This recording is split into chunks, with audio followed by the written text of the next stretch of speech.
Brought to you by the only major real estate project in the world accepting Bitcoin.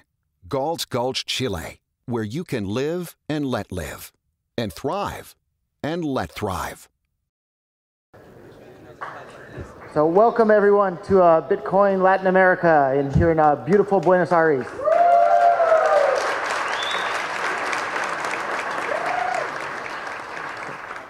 One of the most exciting things for me is to see just how many people are showing up at all these conferences around the world. I mean, this conference is sold out, and it's just amazing to see how much enthusiasm there is for Bitcoin all over the world. And I'm guessing most of the people in this room already are pretty well aware of Bitcoin, but what a lot of people don't seem to realize that aren't here at the conference is that Bitcoin is real. It's being used right now to transfer. There's over $1 million in one transaction right there on the screen right now that's being sent. Bitcoin is real. It's happening all over the world. People are realizing that this is the best form of money that the world has ever seen. Just yesterday, actually, here in Argentina, I was walking down the street, and a stranger, on the street corner said, Casa de Cambio, money exchange. And I looked at him and I said, can you exchange Bitcoins? And if I had asked somebody that a year ago, they would have looked at me like I was a crazy person. But this person looked right back at me and said, you have Bitcoins? And it was really a huge change just from even probably a few months ago. I don't think it would have been too likely that he knew what Bitcoins were, but he instantly knew what they were and was very interested. And then he said, where is your computer? And I said, no, I have my Bitcoins on my phone. And he wasn't ready to exchange for Bitcoins right then and there, but he knew what they were, and he said he was going to look into it a little bit more and said maybe come back in a day or two and maybe he'll be ready. So it's really exciting to see just, literally your common man on the street already knows what Bitcoins are and have an interest in Bitcoin. Some of the really exciting things that we're seeing change is, and I'm sure lots of you have seen lots of these websites that I'm going to show, but it's fun to see them again because I'm sure most of us are looking at them every day anyhow. BitcoinCharts.com markets. This is a list of all the Bitcoin exchanges around the world and the amount of volume that they're doing each day. And actually, it's not all of them. It's just the ones that have bothered to link up their API to this website. But as we can look today, we can see we have BTC China and Mt. Gox in Japan and Bitstamp in Slovenia and BTC in Russia. And there's all these exchanges around the world. And when you look, we can scroll right down through here and let me get most of it fitting on the screen. There we go. You can see there's all these exchanges around the world here that are accepting Bitcoin. And if we were to have looked at the same website, when I first found Bitcoin 2.5 years ago, this website had like 3 exchanges listed on it, or maybe this website didn't even exist yet. And you can see now there's, hundreds of exchanges around the world with real people buying and selling Bitcoins to use in actual real commerce. And it's just so exciting to see the fast pace of growth there. One other stat that's just been amazing over the last couple of weeks, the number of users signing up for blockchain.info, and let's see if we can make that fit on the page. So this is the number of users over the last year of one of the most popular online wallet sites. You can see that they had a year ago 48,000 users. Today, just under 800,000 users. By the end of the day, it'll be over 800,000 users. A couple of days ago, it was actually growing by about more than 1,000 new users per hour, which is just incredible. 1,000 new people are signing up for Bitcoin wallets every single hour, and this is just one of dozens of different Bitcoin wallet websites. So it's just incredible to see the pace that Bitcoin is growing at. And to be fair, it's slowed down a little bit from 1,000 an hour. Now it's closer to 500 an hour, but I think that's faster than Facebook or Twitter or anybody like that ever grew, and it's just incredible to see the growth there. Another really exciting example here is the total market cap of Bitcoin. If you look at it here, I'm sure some of us in this room probably remember in 2011 when Bitcoin over the course of a couple of weeks went from around $2 to $33, and everybody was saying it was a bubble. If we look at it on this graph, that's this little bump right here. And there were a lot of naysayers on the internet at that point, but it hardly is even visible on the graph that we have here. And you can see earlier this year when Bitcoin hit $266 a Bitcoin, that's this little bump right here. here we are right here. We've had a little bit of a correction from a couple of days ago, but I'm sure when we're having our next conference in Argentina a year or two from now, this one is just going to look like a little bump, because all sorts of businesses around the world are realizing that Bitcoin truly is one of the most important inventions in the entire history of the world. And all these businesses are working to integrate Bitcoin into their business to make it easy for all the normal people to start using it in their day-to-day lives, so that finally everyone on the entire planet, regardless of which country they're living in, will have the ability to do business with anyone else without having to ask permission from other people. And I think just about everybody in this room understands what an important world-changing invention that is, and how much it's going to make everybody's life on the entire planet better because of it. And it's so exciting to be here with you guys, being part of that. We're right here on the front lines doing that. Most of the world is starting to hear about Bitcoin in English-speaking countries, but most of the world hasn't even used it yet. So if you're here in this room, you're still one of the very, very early adopters of Bitcoin, right on the front line of changing the entire planet for the better. And it's just so exciting to see that happening. This is a similar chart to the market cap, but this is the price. I'm sure in the next couple of days, because of the correction that we've had since a couple of days ago, we'll hear a lot of people saying, oh, Bitcoin is doomed, it's a bubble. Keep in mind that it's still up about 6,000% for the year.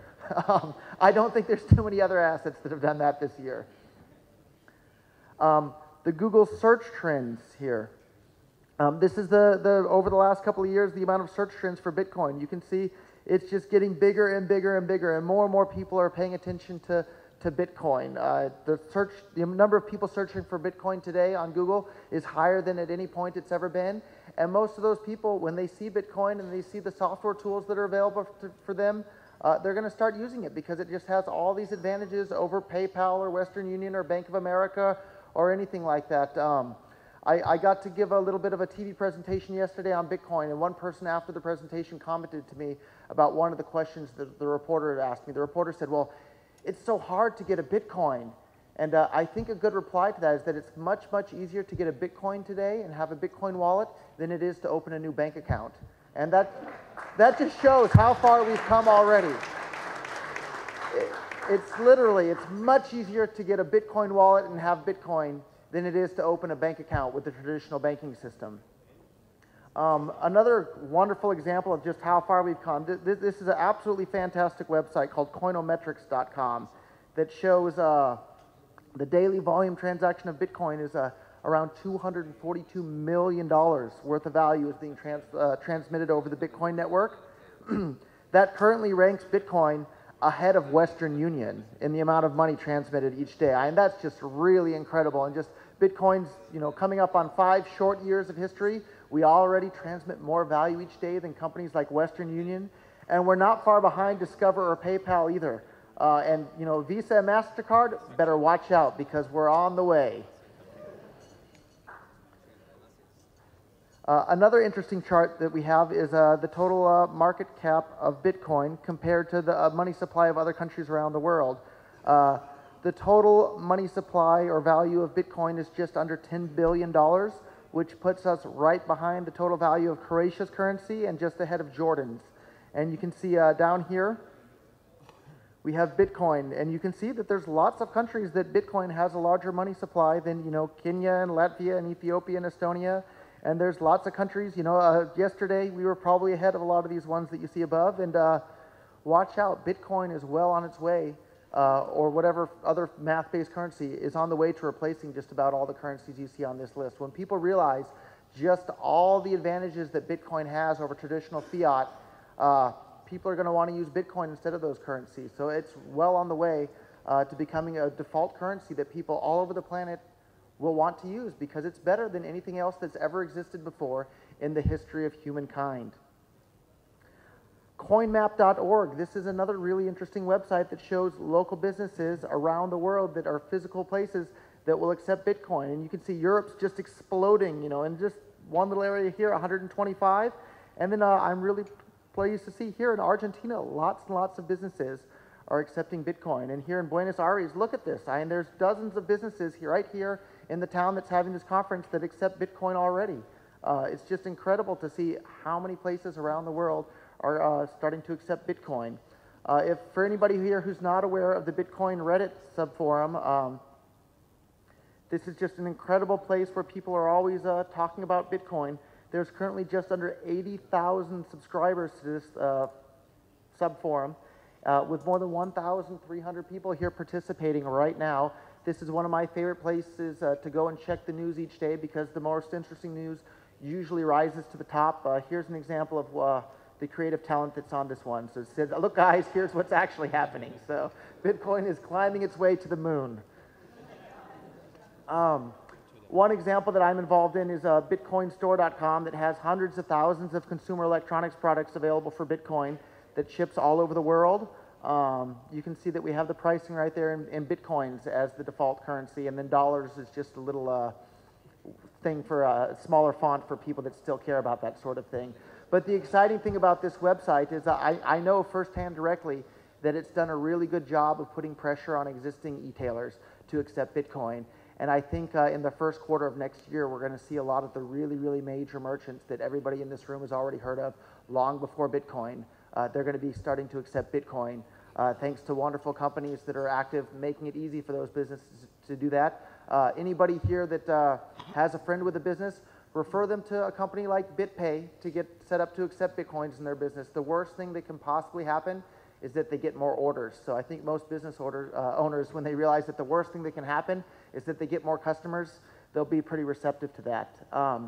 Another thing that's really exciting is that Bitcoin is entering mainstream consciousness at this point. This is a live feed from Twitter of people that are tweeting about Bitcoin, apparently in multiple languages as well. Here's some Russian talking about Bitcoin. Sorry. I went to public school in America. They don't teach us much about what happens outside of the world there. So, but anyhow, Bitcoin really, really is entering mainstream consciousness at this point. I have 60-year-old, 70-year-old family members saying, Roger, tell me more about Bitcoin. And if people that are in their 60s and 70s are interested in Bitcoin, it's definitely entering the mainstream consciousness. One other example is in America, because as Eric Voorhees put it, because it's a free country, there are certain things that people are not allowed to do with their own money, such as gamble on the internet. Bitcoin makes those laws moot. This is a real interesting example called just-dice.com. People have deposited over 46,000 Bitcoins into this site to act as the gambling payout pool. People have bet more than 4 million Bitcoins worth of money, which, do the math, that is a lot of money with over 324,000 bets. And the way it works is the people that have deposited these Bitcoins earn a proportional share of the profit that's made on this gambling website. And if we look here, these are the bets happening live in real time. It's just incredible the number of bets. So you can see people are betting something along the lines of over 100 bets per second are taking place on this website. And this is just, one of probably hundreds of gambling sites that are accepting Bitcoin at this point. So this is just one of many examples of things all over the world that Bitcoin is absolutely going to change things. I've said it over and over, but I'll say it again because it's worth repeating. Bitcoin is the first time in the entire history of the world in which anyone can now send and receive money with anyone else anywhere on the planet, and it's impossible for anyone to stop them or freeze their account or prevent them from doing that in any way. And nothing like that has ever existed, and this is just a huge step forward for every single person living on the entire planet. And it's so exciting to be here with everybody and be a part of this, and all the businesses that are working on it and making it happen. I'm not aware of any other industry in my lifetime that's been expanding and growing up as quickly as Bitcoin. And it's really exciting. Thank you guys for coming all the way to Argentina. Thank you for the local Argentina people to help organize this. It's so exciting. I'm sure this is going to be an amazing weekend. Thank you all for coming out.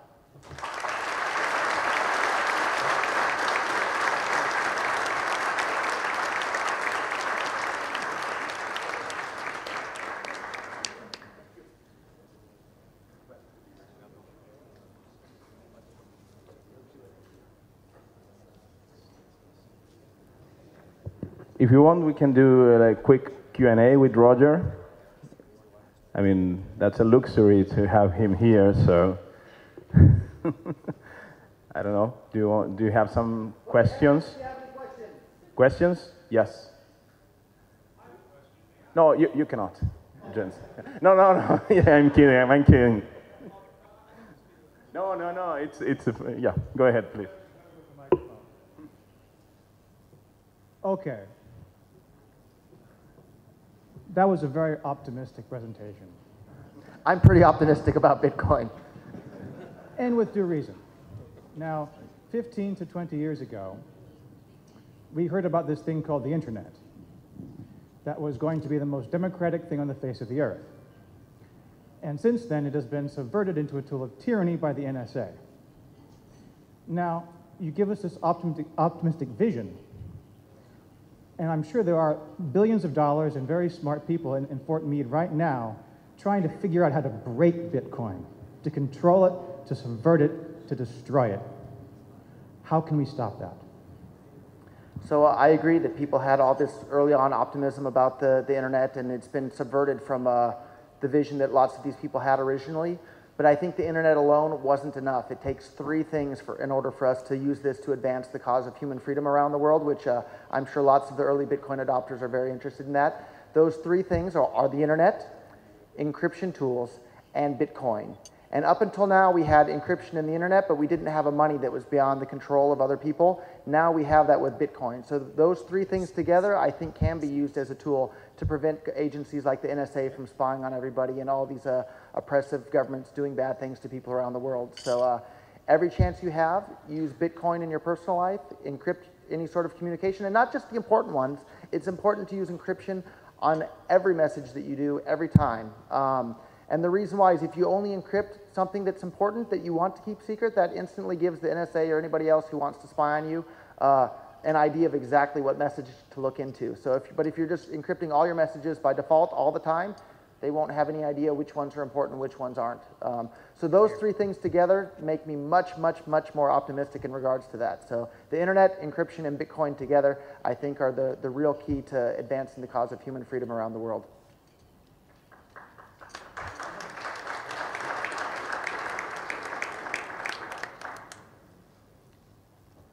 Hello. ¿Alguien más? Raise hands, please. Sobre a forma governamental das bitcoins que teve uma proibição na China, né? Agora, recentemente, há 2 dias atrás, no mercado financeiro. Eu queria saber como é que vocês vão lidar com a legislação mundial governamental sobre as moedas. Desculpas. I'll need some help with the translation there, please. He's asking whether what your thoughts are about the Chinese central bank prohibition a couple of days ago. How is that going to impact Bitcoin in general? So part of the news is positive. The Chinese government said that Chinese people are still allowed to use Bitcoin. But if anything, that sort of regulation and control is the perfect example of why the world needs Bitcoin. That sort of thing is going to come to an end thanks to Bitcoin, where one group of people go and tell another group of people, you're not allowed to do this because we said so, and if you do it, we're going to hurt you. That's crazy. That's not the way the world should be organized. Everybody should be able to deal with anybody else that they choose to on a voluntary basis. And so the Chinese government's stance there, that's an example of why the world needs Bitcoin. But the people in China love Bitcoin. I was just there about 10 days ago. Bitcoin's still the talk of the town there everywhere you go. But it's a good example of why the world needs Bitcoin. Any other questions? Yeah. Hello? Hold on. And this is going to be... Hello? A little comment on your response, by the way. I think the Chinese government did Bitcoin a favor. Did Bitcoin a favor by not allowing banks to get involved in that market. Because had the Chinese banks been allowed to get involved, then Bitcoin would have started to fall into the regulatory environment of banks in China, which you don't want to be in. So they did a favor. They didn't prohibit it. So it can go on, let it progress, And, you know, in a couple of years, then it will, you know, you won't need the banks anymore. I'm looking forward to the day we don't need the banks anymore.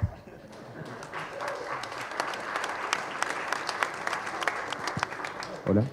Bueno, una última pregunta para poder mantener el, digamos, el schedule.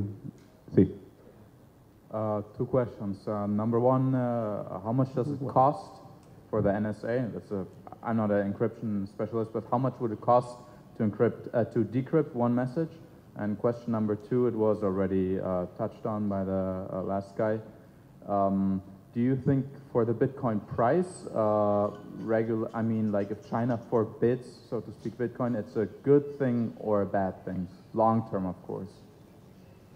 So there's two questions there. The first one in regards to how much does it cost to break some sort of encryption. It would depend on the encryption used, and that's a better question for someone more technical than me. But from what I understand, if you use secure methods with a strong enough key and you keep the password private, it'll take until the heat death of the universe to actually break the actual math involved. As far as it being a good thing or a bad thing that China banned Bitcoin for banks to get involved in directly, that's debatable, I think, especially in regards to the price.